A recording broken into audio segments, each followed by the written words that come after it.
Aristote, le traité de l'âme. L'intellect pratique. La science en acte est identique à son objet, mais la science en puissance est antérieure, selon le temps, dans l'individu, bien que absolument elle ne soit pas antérieure, même selon le temps, car c'est de l'être en entéléchie que procède tout ce qui devient. Et il apparaît en fait que le sensible fait seulement passer la faculté sensitive, qui était en puissance, à l'acte, car le sens ni ne pâtit, ni n'est altéré. Aussi est cela une autre espèce de mouvement. En effet, le mouvement est, disions-nous, acte de ce qui est inachevé, tandis que l'acte au sens absolu, l'acte de ce qui a atteint son plein développement, est tout différent. Ainsi donc, la sensation est semblable à la simple énonciation et à la simple conception. Mais quand l'objet sensible est agréable ou pénible, l'esprit, émettant une sorte d'affirmation ou de négation, le poursuit ou l'évite. Et éprouver le plaisir et la douleur.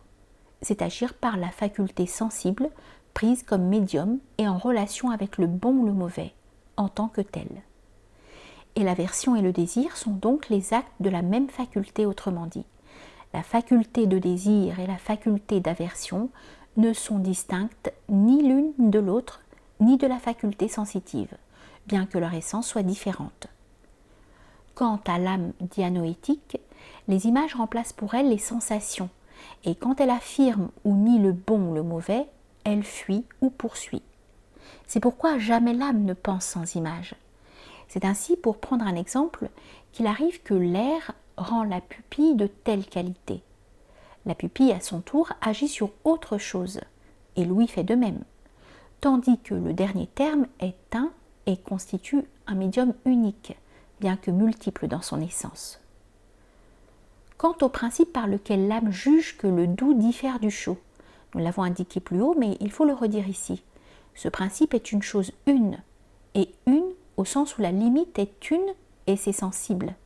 Le sens commun, qui est un par analogie et par le nombre, les possède en lui dans le même rapport l'un à l'égard de l'autre que ceux-ci se trouvent en réalité vis-à-vis l'un de l'autre. Car quelle différence y a-t-il entre la difficulté de savoir comment il juge les sensibles ne rentre pas dans le même genre et celle de savoir comment il juge les contraires, par exemple le blanc et le noir. Soit donc que ce que A, le blanc, est à B, le noir, F le soit à D. Il s'ensuit qu'on peut renverser la proportion et dire que A est à F comme B est à D. Si donc F, D sont attributs d'un seul sujet, ils se comporteront aussi bien que AB, comme une chose identique, et une, bien que distincte par l'essence. Et il en sera de même des autres couples. Le raisonnement serait identique si A était le doux et le B le blanc. La faculté noétique pense donc les formes dans les images, et de même que c'est dans les sensibles que se détermine pour elle ce qu'il faut poursuivre et éviter, ainsi, quand, même en dehors de la sensation, elle s'applique aux images, elle se meut. Par exemple, en percevant que la torche est du feu, on connaît par le sens commun, en la voyant remuer, qu'elle signale l'approche d'un ennemi. D'autres fois, au contraire, il est par les images qui sont dans l'âme, ou plutôt par les concepts, qu'on calcule et qu'on délibère, comme dans une vision, les événements futurs d'après les événements présents. Et quand on a déclaré que là est l'agréable ou le pénible, alors on évite ou on poursuit. Et il en est ainsi dans l'action en général. Et en outre, ce qui est indépendant de l'action, à savoir le vrai et le faux, appartient au même genre que le bon et le mauvais, mais avec cette différence du moins que le vrai et le faux existent absolument, et le bon et le mauvais pour une personne déterminée. Quant à ce qu'on appelle les abstractions, l'intellect les pense comme on penserait le Camus. En tant que Camus, on ne le penserait pas à l'état séparé, mais en tant que concave, si on le pensait en acte, on le penserait sans la chair dans laquelle le concave est réalisé. C'est ainsi que quand l'intellect pense les termes abstraits, il pense les choses mathématiques, qui pourtant ne sont pas séparées, comme séparées.